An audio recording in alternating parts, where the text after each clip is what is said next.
Overnight leaps in technology proliferation combined with a mass wave of digitization following the coronavirus pandemic have brought new meaning to the digital India dream. With the global economy hinging on an unprecedented level of support by tech companies to build the digital infrastructure needed to keep businesses functioning online, perhaps no other firm has created more sophisticated tools to tackle the challenges of the future than industry leader IBM.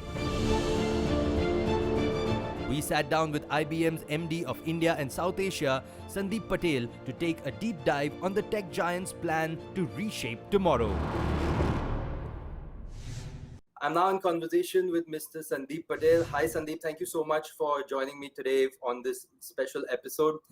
You know, the COVID-19 pandemic has had a remarkable sea change and a huge impact on life, of course, as well as businesses around the globe. So how are you seeing that things that organizations need to do so that they can reshape tomorrow? Great question. And look, before I answer that, maybe it may be helpful to set the context of what we are seeing happen around us, right? So these are both testing and interesting times. It's both for the world, for organizations at large, and for every industry, I think, in particular. Now, the IT industry has managed to turn around, some of these biggest challenges into opportunities, but a lot of it is about thinking around the three fundamental shifts that we are seeing with this pandemic. One, we are seeing the acceleration of digital ecosystems, which is touching every aspects of our life. If we thought that digital transformation was going to happen, it has not only happened, but it's happening and evolving at a very, very fast pace. So that is a reality now that we have to contend with.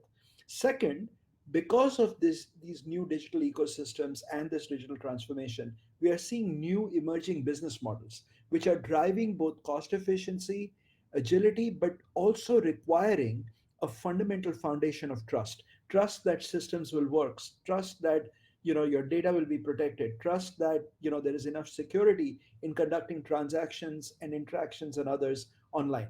And then the third, which is a truly defining shift, is the emergence of a network economy that is defining a whole new way of working and interacting with people.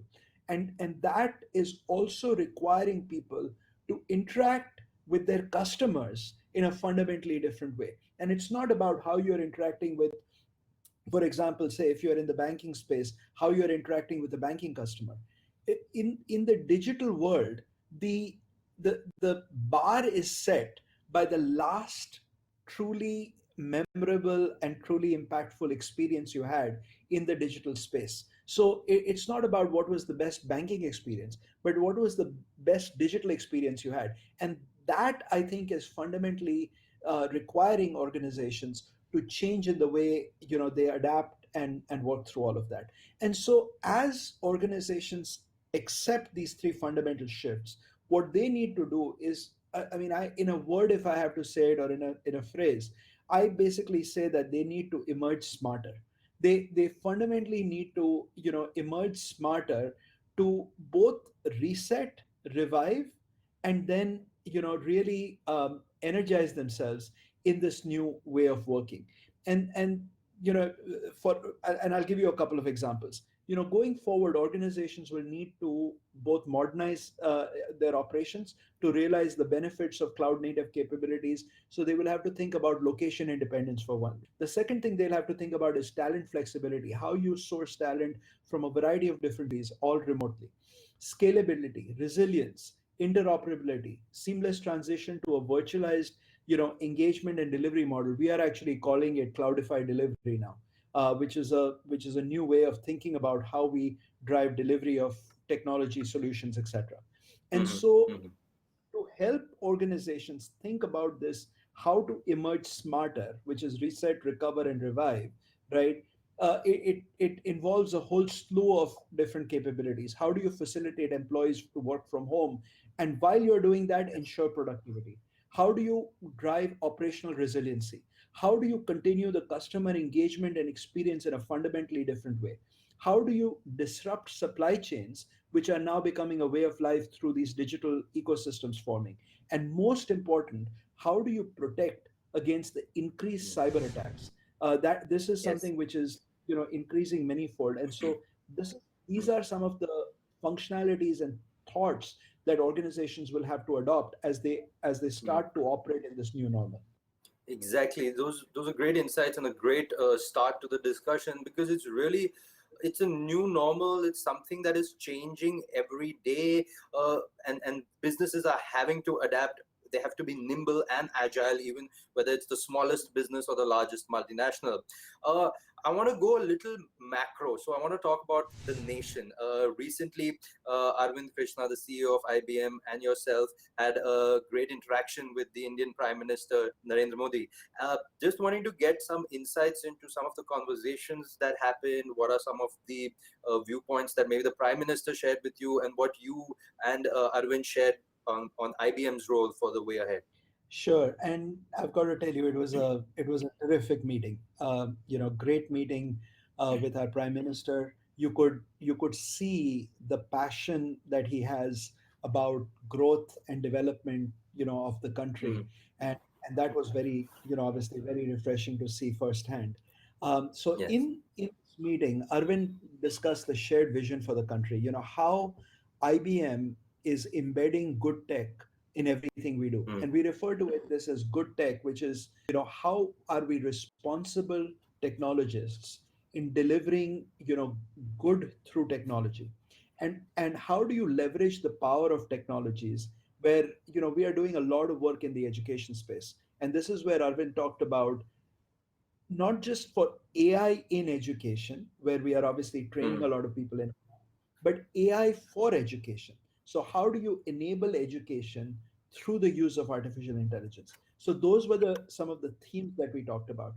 The other thing that he committed to is that we will continue to invest here in India, and we are remain committed to driving local innovations that can have a global impact. So, this whole notion of Atmanirbhar Bharat, we had quite a bit of discussion around that. I mean, IBM has been a strong corporate citizen of India over the last 30 years, right? So we have been here, we have been in the fabric of India.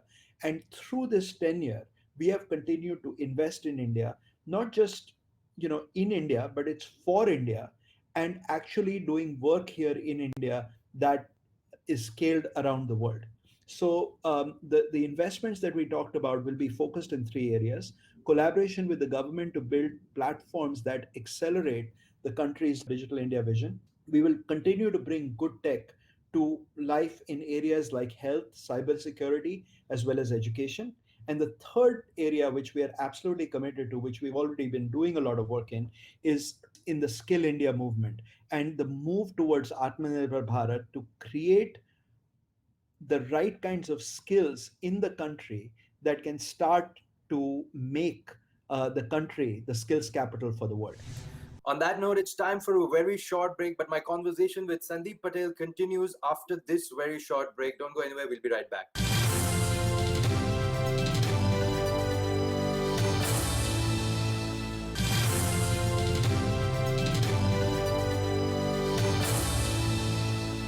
Welcome back to this very special episode where I'm in conversation with Sandip Patel. He's the MD for India and South Asia at IBM, and we're talking about the technology trends that he's foreseeing and what IBM is doing in India for the way ahead.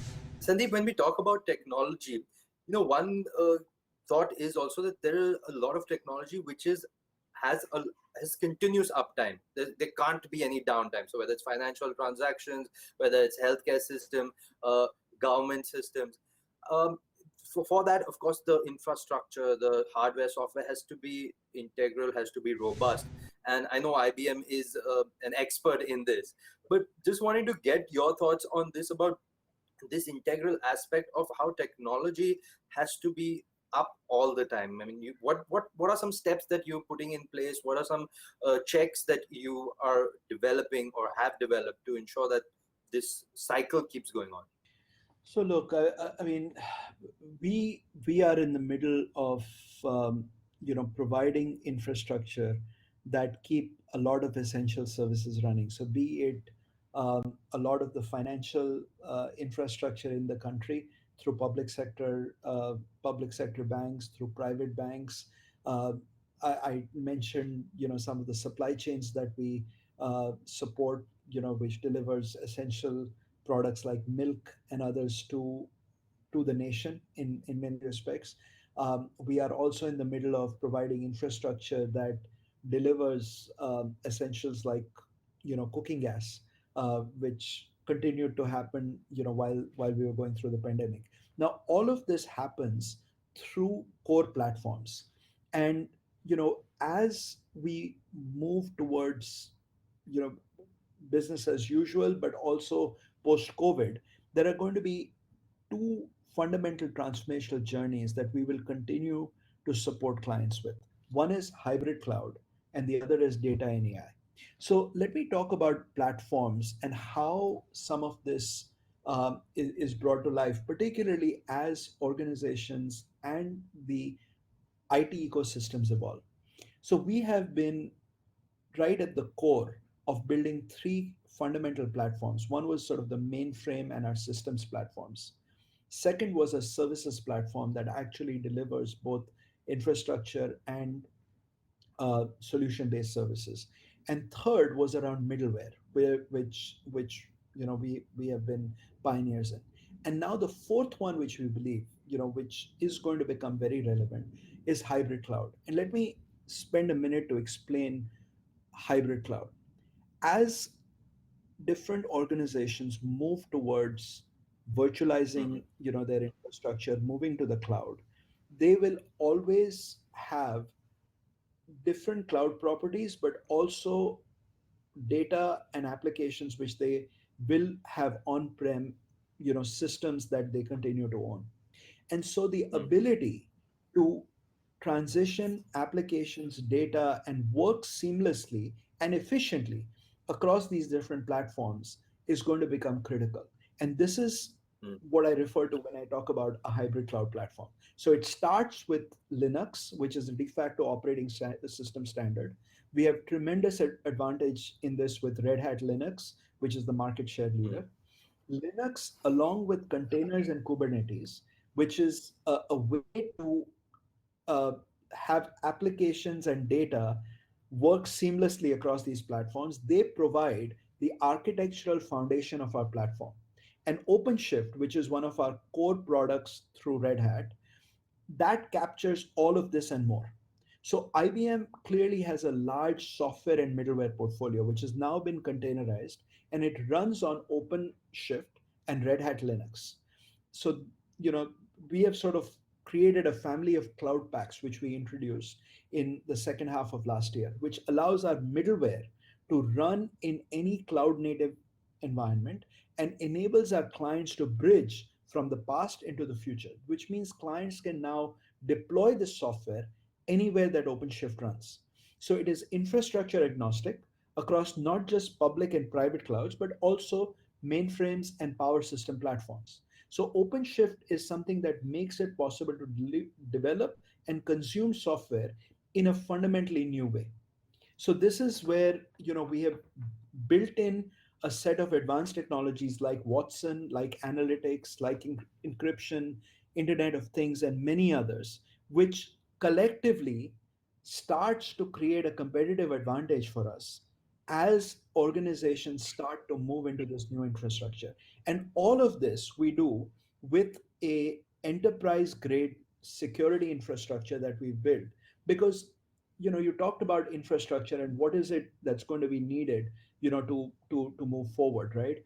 So this is where we will need to have open architectures, which is what Mhm. um, technologies like Red Hat, OpenShift, Linux that allows us. Second, seamless transition across these infrastructure platforms, which is again fundamental to this the work that we are doing with Red Hat and OpenShift. And with security leadership, with market leading data protection that enables us to provide that trust and reliability and quote unquote the always on capabilities that clients require Yeah. as they move Yeah. towards these new hybrid infrastructures. Very true.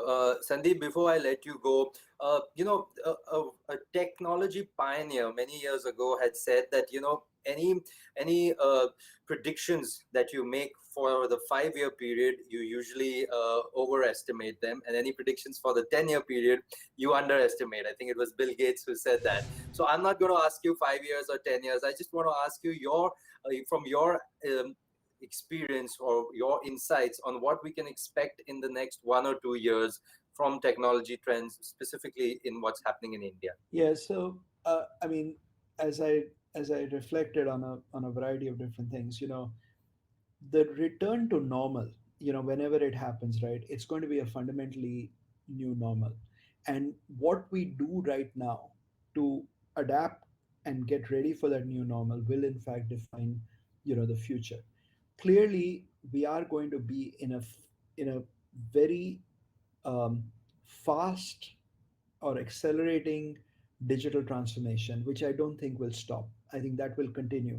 So the ability to sort of keep pace with digital transformation and being able to live in an increasingly digital world is like I believe that's going to be a way of the future, whether we look at it short term or even a little bit longer term. But a few sort of implications that we should keep in mind.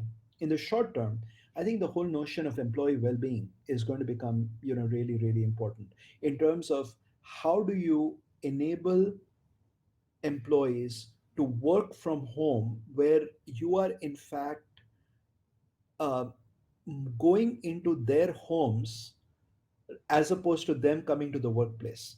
And in doing that, I think maintaining sort of the emotional, mental, physical, spiritual well-being and balance, where Yes, yes, people are, bombarded 24 by 7, that is going to become really important. And how you do that with, training programs, the voice video collaboration technologies, etc., and doing that by even maintaining boundaries. So for one thing, for example, that we've done is we've created a work at home pledge that is just basic mhm, rules of engagement in terms of how we interact and work with each other, and accept the fact that you're going into someone's home every time you have a meeting with them.